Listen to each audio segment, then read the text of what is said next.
Hechos capítulo 9, de los versículos 20 al 31. Esta lectura la haremos de una forma alternada. La palabra de Dios dice: enseguida predicaba a Cristo en las sinagogas, diciendo que éste era el Hijo de Dios.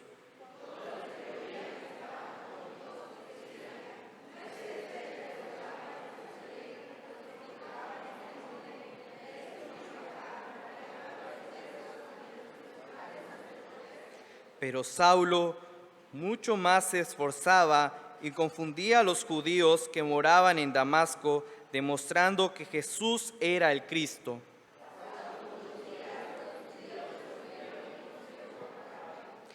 Pero sus acechanzas llegaron a conocimiento de Saulo, y ellos guardaban las puertas de día y de noche para matarle.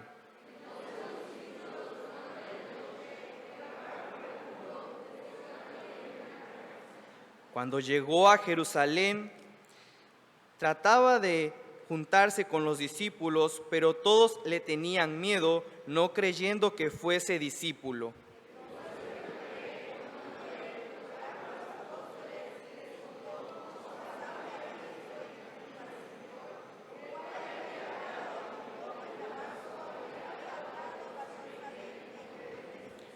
Y estaba con ellos en Jerusalén, y entraba y salía.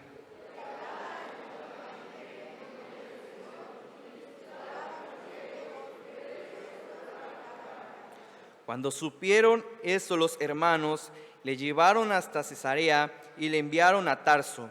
Entonces las iglesias tenían paz por toda Judea, Galilea y Samaria, y eran edificadas andando en el temor del Señor, y se acrecentaban fortalecidas por el Espíritu Santo.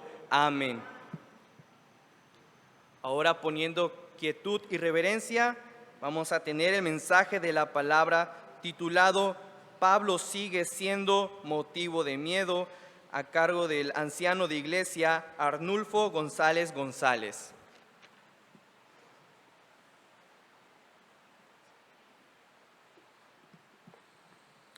Buenas tardes, hermanos. Damos gracias a nuestro Dios porque en especial doy gracias al Señor por permitirme en esta tarde poder estar en esta su casa con ustedes. Ya hacía algo de tiempo que no me veían, ¿verdad? Sin embargo, pues ha sido todo para la honra de nuestro Dios. Estamos comisionados para la misión El Buen Samaritano, de quienes reciban un cordial saludo. Y esperamos en el Señor que sus oraciones sigan fervientes para con nosotros, puesto que la obra del Señor hay mucho en por lo cual trabajar. Bien, hermanos, pues vamos a continuar hablando en esta tarde acerca del tema ¿qué nos enseña Pablo? ¿Qué nos enseña Pablo con referencia al mes de la juventud cristiana, ¿no? ¿Qué podemos aprender del apóstol Pablo en cuanto a su vida, su transformación, su conversión, que podemos aplicar a nuestras vidas como jóvenes y a los que no somos jóvenes tampoco, pero aplicarlo de una manera que podamos seguir el camino del Señor? Sin duda alguna, mis amados hermanos, hablar de la conversión del apóstol Pablo, pues es hablar de la conversión más famosa, o una de las más famosas de las conversiones de toda la historia, hablando de las conversiones en la vida de los apóstoles.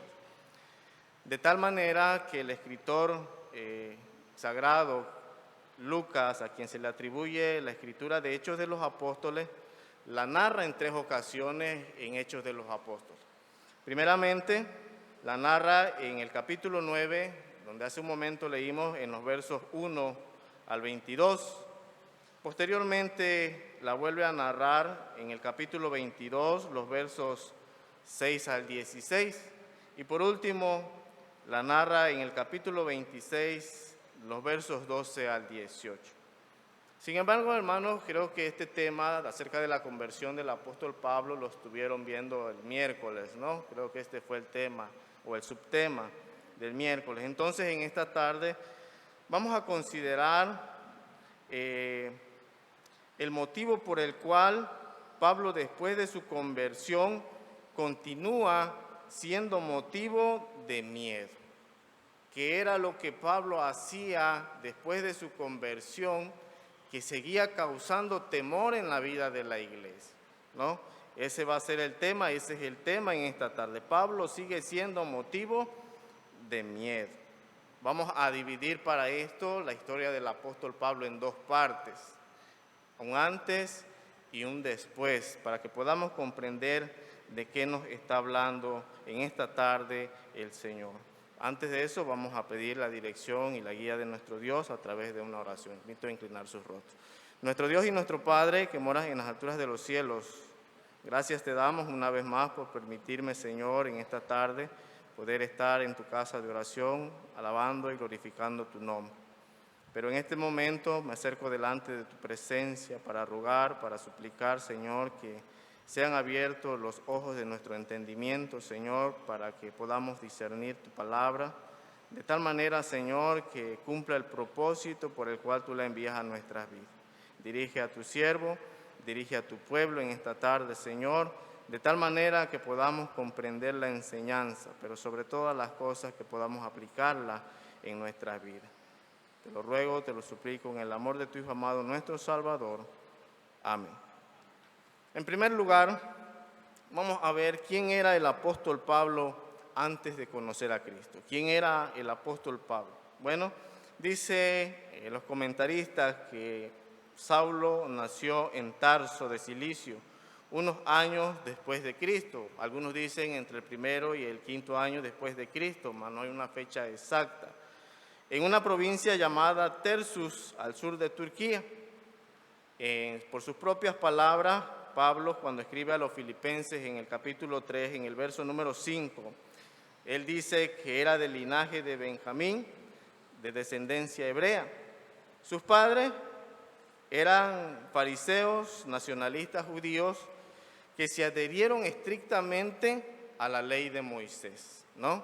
A los 13 años de edad, Saulo fue enviado a Jerusalén para aprender de un rabino llamado Gamaliel, con quien Saulo dominó la historia de los judíos, los salmos y los profetas. Su educación continuó mientras aprendía cosas tales como cómo analizar minuciosamente las Sagradas Escrituras. Eso hablando un poquito acerca de su biografía. Pero también nos dice que de esta forma el apóstol Pablo adquirió así una sólida formación teológica, filosófica, jurídica, mercantil y lingüística, puesto que el apóstol Pablo durante este periodo de educación, de formación, logró aprender 4 idiomas, ¿no? Hablaba griego, latín, hebreo y arameo. En concordancia con esta educación que el apóstol Pablo tenía, había recibido o presidía por la más rígida observancia de las tradiciones farisaicas. Saulo se significó por aquel tiempo, después de que concluyó sus estudios, un perseguidor de la iglesia, ¿no? El apóstol Pablo, después de que termina su estudio, su carrera, podemos decir, inicia por su celo, por lo que él había aprendido, una persecución en la vida de la iglesia. Pero ¿cuáles fueron los motivos o cuál era la actitud del apóstol Pablo antes de su conversión, ¿no? ¿Cuál era su actitud?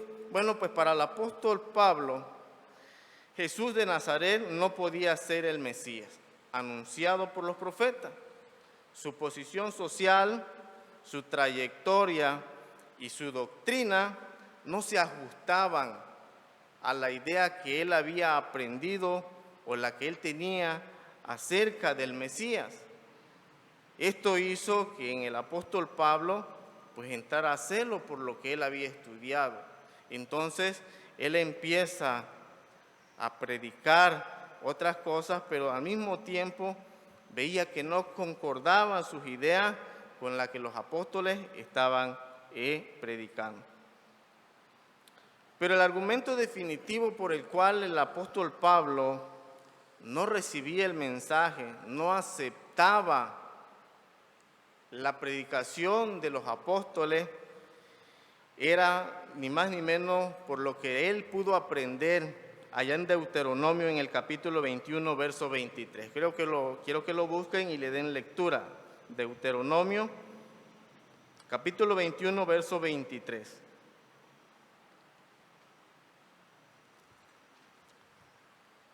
Si alguien lo encuentra, hermano, apóyenme en la lectura.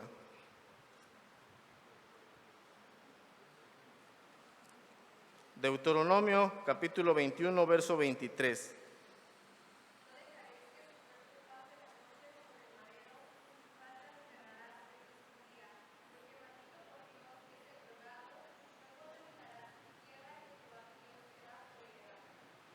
Como pueden ver, dentro de su educación, el apóstol Pablo había estudiado esta parte. Entonces, para Pablo era una contradicción Jesucristo. Ya no era tan importante para Pablo si había sido justo juzgar a Jesucristo o no. Lo que a Pablo le importaba era este hecho: cómo era posible que un hombre que había sido colgado en un madero y que estaba bajo la maldición de Dios iba a ser el Cristo. Ese era el lema, ese era el pensamiento del apóstol Pablo. Por eso, para Saulo, Jesús era un impostor.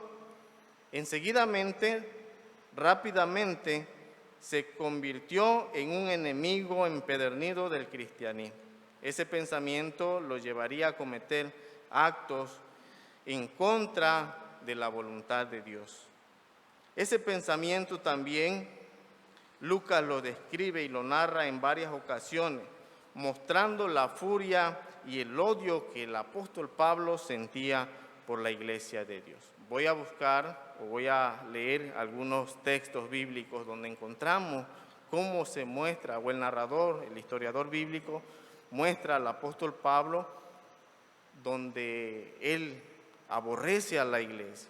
El primer texto lo encontramos ahí en Hechos, en el capítulo 7, en el verso 58, que dice de la siguiente manera: y echándole fuera de la ciudad, le apedrearon, y los testigos pusieron sus ropas a los pies de un joven que se llamaba. Este texto nos indica que el apóstol Pablo pudo ser testigo de la muerte ¿de quién? De Esteban, ¿no? Él estaba cuando estaban apedreando a Esteban, de tal manera que dice que los que estaban alrededor de testigos despojaron de sus ropas y la pusieron a los pies ¿de quién?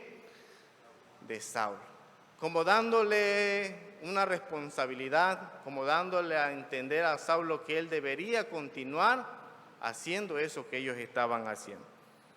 La segunda cita bíblica la encontramos en el capítulo 8 de Hechos, en el verso número 1, y dice: y Saulo consintió en su muerte. En aquel día hubo una gran persecución contra la iglesia que estaba en Jerusalén, y todos fueron esparcidos por la tierra de Judea y de Samaria, salvo los apóstoles. No solamente estuvo presente en la muerte de Esteban, sino que él también, ¿qué hizo? Consintió que lo apedrearan, ¿no? Pero dice también que en ese mismo día empezó una gran persecución en contra de la iglesia, de tal manera que los que estaban organizados como iglesia en ese entonces fueron esparcidos por diferentes lugares, excepto los apóstoles. La siguiente cita la encontramos ahí mismo en el capítulo 8, verso 3. Y Saulo asolaba a la iglesia y entrando casa por casa arrastraba a hombres y a mujeres y los entregaba ¿dónde? En la cárcel.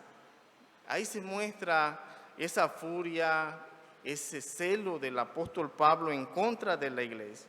Quiero que me ayuden a buscar en el capítulo 9 de Hechos, el verso número 1 y 2.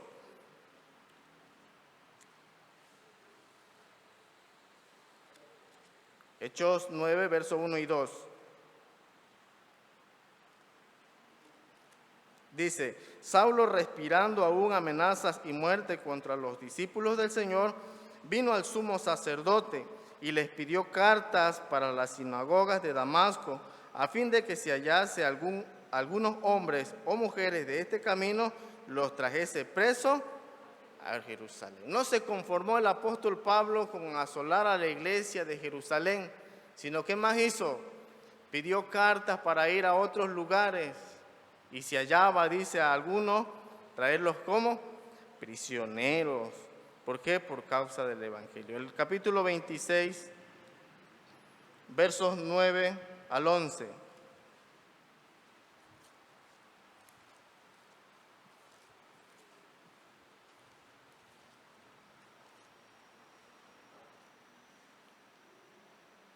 El mismo apóstol Pablo hablando dice, yo ciertamente había creído mi deber hacer muchas cosas contra el nombre de Jesús de Nazaret, lo cual también hice en Jerusalén. Yo encerré en la cárcel a muchos de los santos, habiendo recibido poder de los principales sacerdotes, y cuando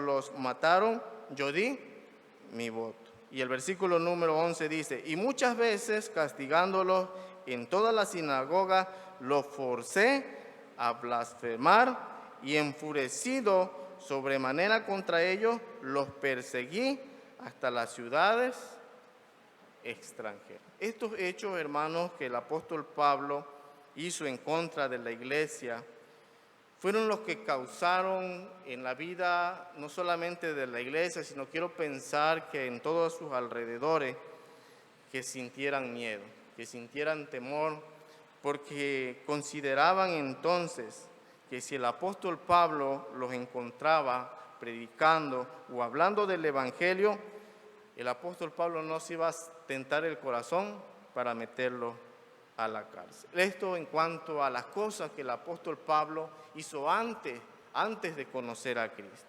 Ahora bien, ¿qué sucedió después de su conversión? ¿Qué pasó después de su conversión? Que todavía aún los apóstoles y la iglesia sentían miedo. Bueno, pues conocemos la historia, la narración bíblica acerca de su conversión, cómo fue que se llevó a cabo. Dice la palabra de nuestro Dios que pues, después de que tuvo el permiso de los sumos sacerdotes, él se dirigía camino a Damasco. Entonces, dice que sucedió, una luz le rodeó y le habló diciendo, ¿por qué perseguía a la iglesia? ¿No? Aquella luz que había resplandecido en el camino de Damasco, al apóstol Pablo le despertó súbitamente a una realidad. ¿Cuál era esa realidad? De que en lugar de servir a Dios, ¿qué estaba haciendo? Estaba obrando en contra de la voluntad del Señor. Y aún así estaba destruyendo aquello por lo cual nuestro Señor Jesucristo había vertido lágrimas y sangre. Fue entonces cuando Saulo reconoció por primera vez el señorío y la autoridad de Jesús. Desde ese momento, Pablo cambió su actitud y de ser un perseguidor pasó a ser ¿qué? Inmediatamente pasó a ser ¿qué? Un predicador.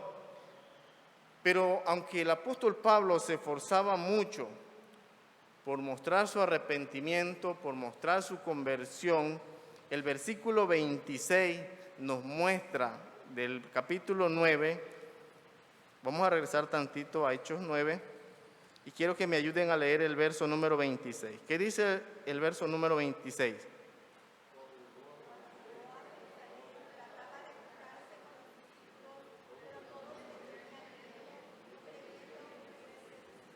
No le creían al apóstol Pablo. Tantas cosas que había hecho en contra de la iglesia.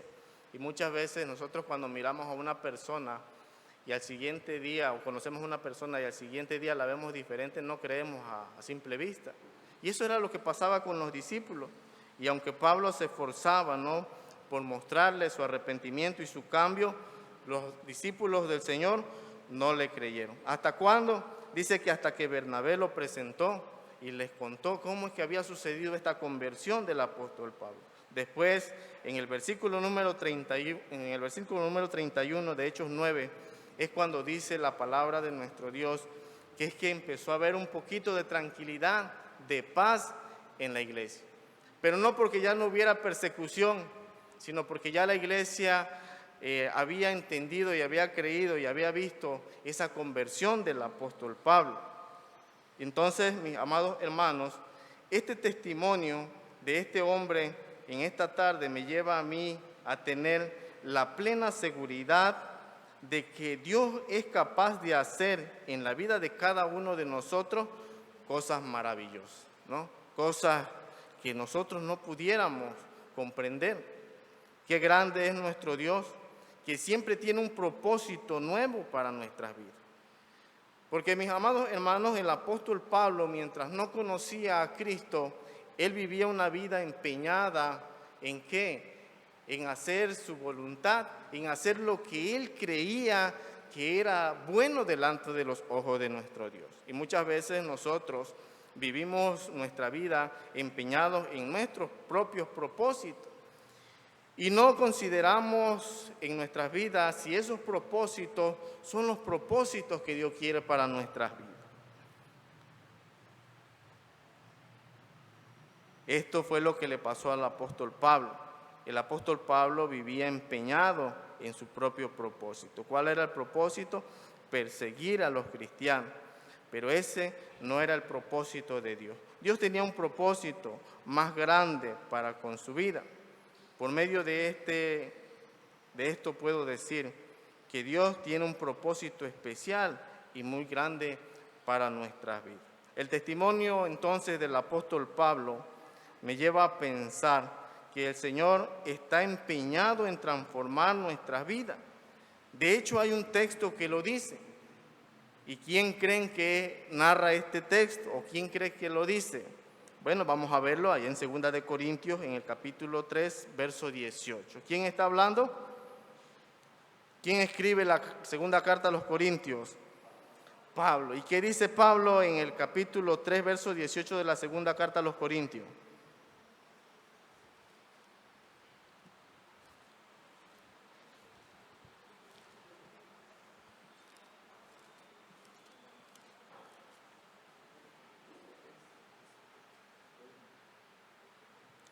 Dice, por tanto, nosotros todos, mirando cara a cara descubierta, como en un espejo, la gloria del Señor, somos transformados de gloria en gloria, en la misma imagen, como por el Espíritu del Señor. Transformados de gloria en gloria. Esto es maravilloso, esto es fascinante, saber que el Señor está empeñado en que nosotros podamos cambiar nuestra vida. Quiero recordar, hermanos, también que el Señor nos ama tanto que Él quiere que nuestra vida sea transformada. Él quiere que nuestros pensamientos, nuestra actitud, nuestra forma de vivir sea transformada. Ese es el plan de Dios. Transformar nuestras vidas, transformar nuestro carácter, transformar nuestra perspectiva en cuanto a la vida, como lo hizo con este hombre. Dios quiere glorificarse en este mundo, en el mundo de hoy, mediante hombres y mujeres que como tú y como yo, que nos hemos dejado tocar por su amor, que nos hemos dejado inundar por la fuerza de su Espíritu Santo. Dios quiere transformar la vida de otras personas, ¿no? Ahora bien, ¿qué debemos hacer nosotros?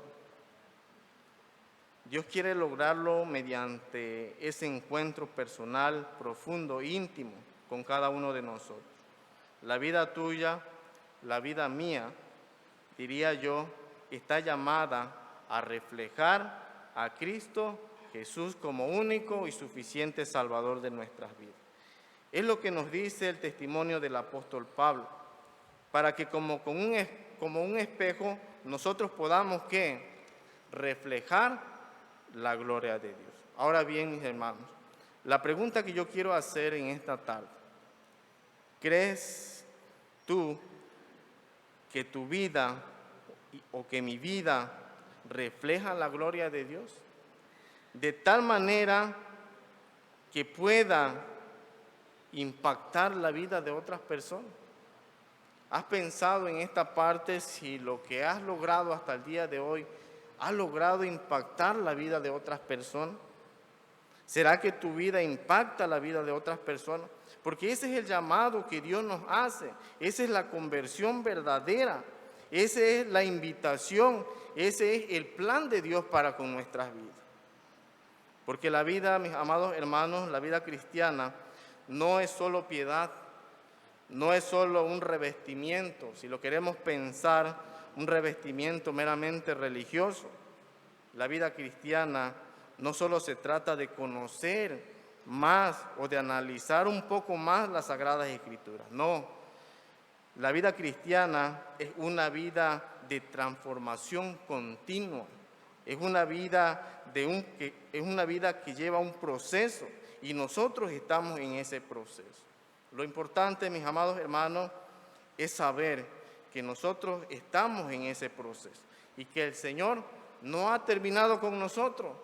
¿Cuándo vamos a terminar o cuándo va a terminar ese proceso en nuestras vidas? ¿Hasta cuándo? Hasta que Él venga. Hasta que Él venga. Pablo llegó a decir, soy lo que soy por gracia de Dios. Es decir, después de haber sido lo que el apóstol Pablo fue y haberse convertido en el mejor predicador, pudiera yo decir en esta tarde, del Evangelio, Pablo dice, por gracia soy salvo. Y esto no es un don de nosotros, sino que es un don de ¿quién? Dios quiera, mis amados hermanos, que esta breve reflexión pueda servirnos a nosotros para comprender, para entender que somos llamados con un propósito específico, el proclamar la palabra de nuestro Dios, que fuimos llamados para testificar de Cristo. Pero ¿cómo lo vamos a hacer? Primeramente, nosotros cambiando nuestra forma de ver la vida, ¿no? Primeramente considerando que el llamado que el Señor nos ha hecho es para que nosotros podamos transformar nuestras vidas. Si nosotros cambiamos nuestra forma de pensar, nuestra perspectiva de vida en cuanto a la vida cristiana, podremos avanzar o dar el siguiente paso, que es alcanzar a aquellos que no han recibido a Cristo como único y suficiente Salvador. Que el Señor los bendiga.